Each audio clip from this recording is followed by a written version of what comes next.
공감 폭발 리얼 가족 갈등썰 모음 지금 바로 시작합니다. 첫 번째 이야기.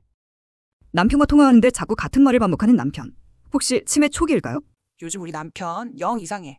같이 사는데도 대화가 안 된다고 해야 하나? 내가 얘기하면 딴 생각하는 것 같아. 여보, 나 오늘 피부 관리 받고 왔는데 좀 아프네. 그래, 효과 좋아서 다행이네. 아니, 효과가 좋은 게 아니라 아팠다고. 효과 좋다는 말 아니었나? 그냥 아팠다는 말이잖아. 아, 그렇구나. 대화가 이런 식이야. 내가 말하면 건성으로 듣고 딴소리하고, 그러다 기분 나쁘다고 하면 자기가 더 기분 나쁘대. 여보, 뭐 좀 먹었어? 여보, 그거 나한테 오늘 세 번째 물어보는 거야. 아니, 지금 또 먹었냐고. 지금 나 돼지로 오는 거야? 아니면 진짜 기억을 못하는 거야? 아니, 이게 왜 실수야? 그냥 또 먹었나 물어보는 거지? 남편이 자꾸 이러니까 혹시 치매 초기인가? 걱정이 되면서도 한편으로는 속에서 천불이 끓어. 젊을 땐 안 그랬는데. 둘이 하루 종일 붙어 있는데도 대화가 안 되니 내 마음이 얼마나 답답한지. 이 사람은 모를 거야. 이쯤 되니 같이 사는 게 무슨 의미가 있나 싶어. 여러분이라면 어떻게 하시? 두 번째 이야기. 항상 초월. 우리 아빠 식사면 어떻게 좀 해봐요. 제발. 식당 한복판에서 충격적인 아버지의 행동. 아니, 식사 다 하시고 계속 이쑤시개를. 그걸 왜 그렇게 계속 하시는지 이해가 안 돼요. 충격! 식당 밖에서도 멈추지 않는 이쑤시개 사랑. 식사를 다 하시고 유원지 가시는 길까지 계속하고 있어요. 주변 어르신들은 안 그러시는데 왜 우리 아빠만? 휴. 심지어 가족 식사 자리에서 콧속까지 후빈다니까요. 으아! 가족들이 밥 먹고 있는데 어떻게 저렇게 진짜 해도 너무하세요. 칠시를 드려도 필요 없어. 말씀드려봐야 듣지도 않으시고 오히려 화만 내시니 이젠 부모님과 밥 먹는 자리 자체가 불편해요. 명절에 잠깐 뵙는 것 말고는 같이 다니기 너무 부끄러워요. 말씀드려야 할까요? 그냥 명절에만 보는 건 어떠신지. 여러분이라면 어떻게 하시겠어? 세 번째 이야기. 아들 부부 설마 이혼. 사업 시작한 남편이 집에서 쫓겨난 이유. 우리 아들 부부 참 보기 좋았는데 사업 시작한 아들 밤낮 없이 일하지. 며느리는 애 키우느라 하루 종일 지쳐있고 서로 힘들다는 걸 아니까 더 노력했지. 아들이 새벽에 일어나서 애 보면서 며느리한테 잠도 더 자라고 하고. 그런데 어느 날 며느리가 그러더래. 당신 노력은 아무것도 아니야. 그러면서 당장 집에서 나가. 세상에 이런 일이 있나? 결국 아들은 집을 나왔지. 아기 얼굴만 봐도 눈물이 쏟아진다며 젊은 것들은 뭐가 그리 힘들다고 이혼 얘기를 꺼내는지 내가 다 속상하네. 아버지, 이혼이 답일까요? 당신이라면 이럴 때 어떻게 하겠소? 우리 아들한테 무슨 말을 해줘야 할까? 여러분의 지혜로운 의견을 들려주시오. 좋아요, 댓글, 공유하기로 여러분의 의견을 들려. 네 번째 이야기. 과일만 주는 시어머니 해도 너무해. 임신한 며느리 결국 폭발. 결혼 2년차 며느리입니다. 신혼 초부터 시어머니가 저희 집에 올 때마다 파치 과일만 주시는 거 있죠? 처음엔 감사했는데 갈수록 해도 너무하다는 생각이 드는 거예요. 자기 아들한테는 백화점 과일만 챙겨 먹이면서 저희 집에는 늘 흠 있는 과일만 가져오시더라고요. 심지어 아들 먹을 건 따로 싸우기까지. 제가 눈치챌까봐 내가 먹으려고 하면서 아들 입에 넣어주는 꼴을 보면 기가 막힙니다. 여보, 오늘도 어머님이 파치 주셨어. 이번엔 진짜 심하다. 거의 썩었어. 또 좋게 생각해. 그냥 주시는 거잖아. 그냥 주는 게 문제가 아니잖아. 당신은 맨날 좋은 거 먹고 나는 늘 이런 거 먹어야 돼? 에휴, 또 시작이네. 그냥 넘어가 좀. 시어머니네 친척들 오셨을 때는 귀한 과일 내놓으시면서 저한테는 너랑 나는 어제 먹다 남은 거 먹자. 라고 하시더라고요. 사람 차별하는 것도 유분수지. 참다. 이번에 제가 임신했는데 완전히 폭발했어요. 입덧 때문에 토마토가 너무 먹고 싶어서 남편한테 사오라고 했더니 시어머니가 또 너 주려고 가져왔다. 면서 파치를 줬는데 세상에 벌레 먹고 물러 터진 걸 줬지 뭐예요. 여보, 진짜 해도 너무해. 어머님이 이런 토마토를 줬어. 당신 같으면 먹겠어? 어머니한테 왜 그렇게 심하게 말해? 임신해서 예민한 건 알겠는데. 내가 예민한 거야? 이게 정상이야? 당신 엄마 진짜 이상해. 음식물 쓰레기통도 아니고 이거 정말 아니잖아요.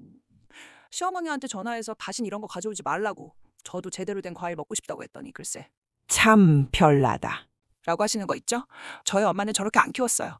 당장 내일이라도 또 썩은 과일 들고 올까봐 불안해서 미칠 지경입니다. 도대체 어떻게 해야 이 파치 지옥에서 벗어날 수 있을까요? 시어머니께 뭐라고 말씀드려야 정신을 차리실까요? 며느리의 분노 과연 정당할까요? 남편의 반응은 어떻게 생각하시나요? 시어머니의 속마음은 무엇일까요? 여러분이라면 어떻게 하시겠어요?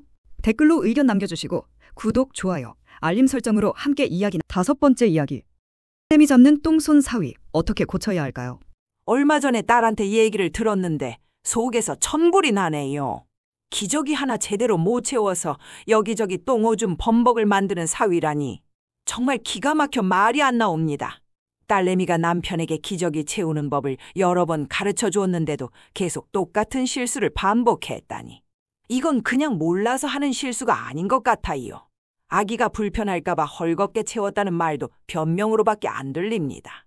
그럼 그동안 딸내미가 힘들게 똥 묻은 이불 빨래하고 똥 묻은 옷 갈아입히고 똥 묻은 아기 씻기는 고생은 눈에 안 보였다는 건가요? 자기 편하자고 이 고생을 시키는 사위 정말 얄밉고 괘씸하네요.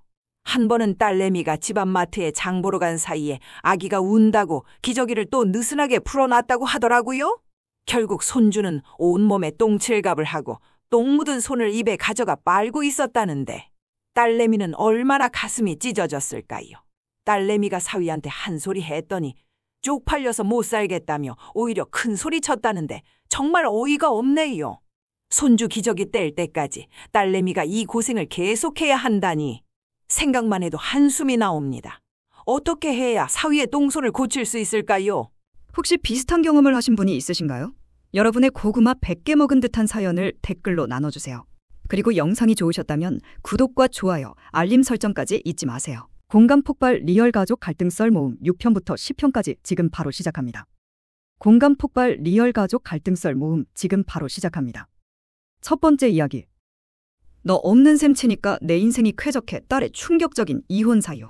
연애 때는 서로 너무 잘 맞아서 천생연분인 줄 알았는데 결혼하고 나니 슬슬 본색이 드러났다고 합니다. 딸내미가 어린 시절 상처 때문에 회피형 성향이 있었는데 뼈를 깎는 노력으로 그 성향을 고치고 밝게 살고 있었어요. 그런데 그 사위가 딸이 가장 힘들어했던 바로 그 투명인간 취급을 똑같이 했다니요. 부르면 대답도 안 하고 사람이 눈앞에 있는데 없는 사람 취급하고 남편에게 가장 큰 상처를 받았던 행동을 똑같이 당했다니 얼마나 배신감이 컸을까요? 그동안은 결혼 생활을 지키려 딸이 계속 굽히고 들어갔다고 하는데 그걸 보고 있었다면 정말 속에서 천불이 났을 겁니다.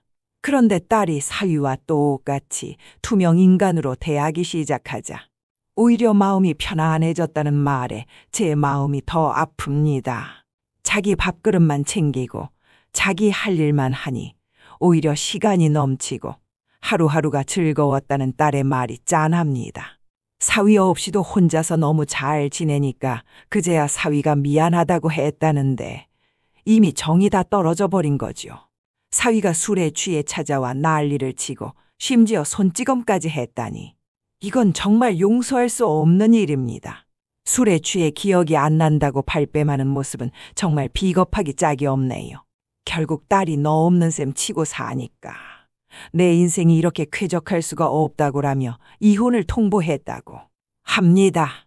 그동안 겉으로는 화려해 보였던 결혼 생활 뒤에 숨겨진 딸의 고통이 고스란히 느껴져서 제 마음이 너무 아픕니다.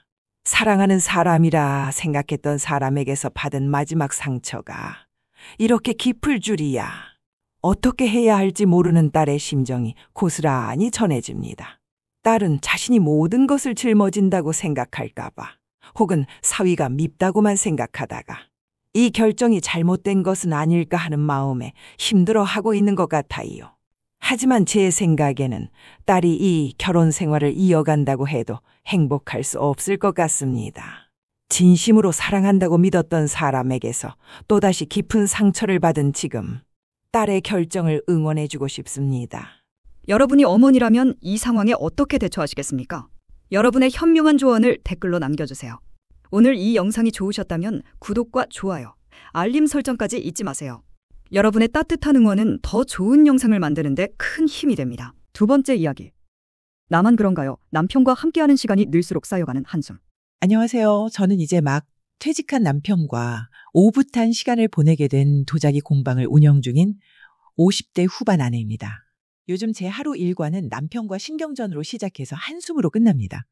퇴직하고 할 일이 없으니 제 공방에 와서 자꾸 일을 거드는데 하는 일마다 속 터지는 일뿐입니다. 예전에야 여보, 당신도 잘하잖아. 당신밖에 없어 하면서 넘어가던 일들이 이젠 참아지지가 않네요. 아니, 간단한 일 하나도 똑같은 실수를 몇 년째 반복하는 건 너무하지 않나요? 여보, 이렇게 하면 훨씬 효율적이야 라고 말하면 내가 당신처럼 꼼꼼하지 않아서 그래. 내가 이렇게 노력하는데 왜 자꾸 지적만 해? 라며 눈물을 글썽입니다. 한두 푼도 아니고 물건을 몇십만 원어치씩 손해보게 하고 멀쩡한 걸 그냥 버려버리는 일까지 생기니 이젠 정남이가 뚝 떨어질 지경입니다. 여보, 이제 뭐든 나랑 상의해서 결정하자. 부탁이야 라고 말하면 아니, 내가 당신한테 이런 것까지 보고해야 해. 내가 해야. 라며 버럭 소리를 지릅니다. 남편이 도와주겠다고 나서는 마음은 고마운데 그 마음 때문에 속 끓는 날이 더 많습니다. 제 속도 모르고 힘들게 일하고 돌아온 저한테 오늘 내가 도와줘서 당신 몸이 편했지? 맞아. 고마워. 라고 이야기할 땐 정말이지. 차라리 혼자 일하는 게 낫겠다는 생각이 듭니다. 이제 와서 남편의 덜렁거리는 성격을 고치려 하는 제가 잘못된 건지 아니면 정말 이제부터라도 남편에게 할 말은 해야 하는 건지 저는 어떻게 해야 할까요? 여러분도 비슷한 경험이 있으신가요? 댓글로 의견을 자유롭게 나눠주세요. 그리고 이 영상이 공감되셨다면 구독과 좋아요 부탁드립니다. 세 번째 이야기. 딸 결혼시킨 엄마의 눈물, 사위가 한 충격적인 말. 아이고, 요즘 잠을 통 못 자네. 우리 딸한테 들은 이야기인데 자네한테는 말해야 속이 시원할 것 같아서 전화했네. 우리 딸 시집 갈 때 서울 전셋집 해준 거 알지? 평생 아끼고 모아서 우리 딸 고생 안 시키려고 해준 건데 그 사위가 그러더래. 부모님 나이에 집, 차 있어서 해주는 건 당연한 거지. 라고. 아이고, 당연한 게 어딨나. 뼈 빠지게 일해서 겨우 집 사고 차 산 건데 그게 당연하다니. 더 속상한 건 그 사돈댁이야. 주식으로 재산을 날려서 임대 아파트에 살면서도 매일 골프나 치러 다닌다지 않나. 그러면서 우리 딸한테 며느라, 너네 집안은 돈 많잖아. 이 정도는 당연히 해줄 수 있는 거 아니니? 그런다네. 우리 애는 우리 부부가 고생해서 이룬 걸 아니까 더 존경스럽다고 말했는데 그 사돈댁은 우리 형편 좋은 걸 당연하게 여길 뿐인 거야. 무엇보다 가장 가슴에 못 박힌 건 내 평생 마음 의지하고 봉사하며 사는 종교를 두고 정신병 같다고 했다는 거야. 평생을 이 믿음으로 살아왔는데 그걸 그렇게 모욕할 수 있는지. 우리 애가 그러는데 그 말을 듣고 너무 정이 떨어져서 헤어져야 할까 고민까지 한다네. 내가 어떻게 키운 딸인데 저런 소리를 듣고 살아야 하나 싶고 그저 속상해서 잠이 오질 않아. 자식이 상처받는 걸 보는 부모 마음. 혹시 여러분도 공감하시나요? 비슷한 경험이 있다면 댓글로 나눠주세요. 네 번째 이야기. 결혼 20년 차, 12시까지 잠만 자는 아내. 그녀는 왜 이렇게 변했을까요? 아내는 몸무게가 거의 80kg에 육박합니다. 육중한 몸무게 때문인지 툭하면 아프고 귀찮다고 소리치는데 살을 좀 빼면 아프고 귀찮은 게 좀 덜하지 않을까? 라고 하면 내가 뭘 그렇게 잘못했는데? 라고 소리 지르는데 마치 제게 죄를 묻는 것 같았습니다. 집에만 있으면서 하는 거라곤 배달음식 시켜먹는 일뿐. 고3 아이 아침밥도 안 챙겨줘서 아이가 혼자 밥을 해먹습니다. 저도 김치에 김, 물로 대충 때우고 출근하는데 이게 정말 최선일까요? 고3 아이도 엄마 살 좀 빼. 라고 하면 어떻게 엄마한테 그런 말을 해? 화를 내는 아내. 이 결혼 계속해야 할까요? 여러분이라면 어떻게 하시겠어요? 이 영상이 공감되셨고 앞으로의 이야기가 궁금하시다면 구독과 좋아요 부탁드려요. 다섯 번째 이야기. 결혼 3개월 만에 파국을 맞은 신혼부부. 이 결혼 생활 이어가야 할까요? 야, 나 진짜 미치겠다. 결혼한 지 3개월밖에 안 됐는데 벌써부터 현타 제대로 왔잖아. 10년 연애가 무슨 소용인지 모르겠어. 우리 집은 가족 생일 때 케이크 넣고 소소하게 파티하는 분위기였거든. 근데 남편네는 그런 거 전혀 없고 그냥 밥 한 끼 먹거나 용돈 주는 게 끝이래. 연애 때부터 남편한테 그래도 부모님 생신인데 케이크라도 하나 사가자. 고해도. 에이, 우리 집은 그런 거 안 해. 안 먹어. 이러면서 콧방귀도 안 끼더라. 그래서 집집마다 분위기가 다르구나 하고 넘어갔지. 근데 어제 시어머니 생신 전날이었거든. 남편이랑 나 둘 다 일 때문에 평일에 못 가고 주말에 찾아뵈려고 용돈까지 준비하고 있었어. 근데 시어머니한테서 갑자기 전화가 온 거야. 술 드셨는지 다짜고짜 남편한테 결혼하니까 좋냐? 이 나쁜 새끼야. 이러면서 난리를 치는 거야. 그러더니 나한테 불똥이 튀었지. 며느리 너는 어떻게 애교 한 번을 안 떠니? 어린이집에서 일했다면서. 진짜 어이가 없더라. 내가 결혼 전부터 어버이날 선물도 꼬박꼬박 챙기고 손편지까지 써서 드리고 예의 바르게 행동하려고 얼마나 노력했는데. 심지어 생신 2주 전에는 직접 찾아가서 소고기 사드리고 백화점 가서 신발까지 사드렸단 말이야. 근데 생신 전날 연락 한 통 없었다고 이러는 게 말이 돼. 예전에도 한 번은 비 오는 날 시댁 갈 일이 있었는데 차에서 내릴 때 90도로 인사 안 했다고 서운해하시더라. 아니, 비 오는 날 차 밖에서 저라고 차에 타라는 게 말이 되냐고. 진짜 어이없어서. 결국 폭발해서 남편 앞에서 시어머니한테 다 얘기했어. 남편도 기억 못하는 생신을 제가 어디까지 챙겨야 하냐고요. 제가 저희 부모님한테 하는 것처럼 제 방식대로 잘하는 게 오히려 편해지는 과정이라고 생각해요. 어린이집 워낙 부모님 대하듯이 긴장하면서 사는 건 가족이 되는 과정이 아니잖아요. 그랬더니 시어머니가 아무 말 못하고 전화를 끊으시더라고. 근데 더 황당한 건 남편 반응이야. 엄마는 원래 술 드시면 저러셔. 다음날 되면 미안하다고 하니까 괜찮아. 와, 진짜 이게 말이 돼. 남편은 익숙하다고 하는데 나는 너무 힘들고 버겁다. 나만 혼자 이런 상황을 감당해야 하는 건가 싶기도 하고. 진짜 어떻게 해야 할지 모르겠어. 여러분의 생각은 어떠세요? 시어머니의 행동이 이해되시나요? 아니면 며느리의 억울함에 공감하시나요? 댓글로 여러분의 의견을 남겨주세요. 구독과 좋아요는 더 많은 이야기들을 들려드릴 수 있는 힘이 됩니다.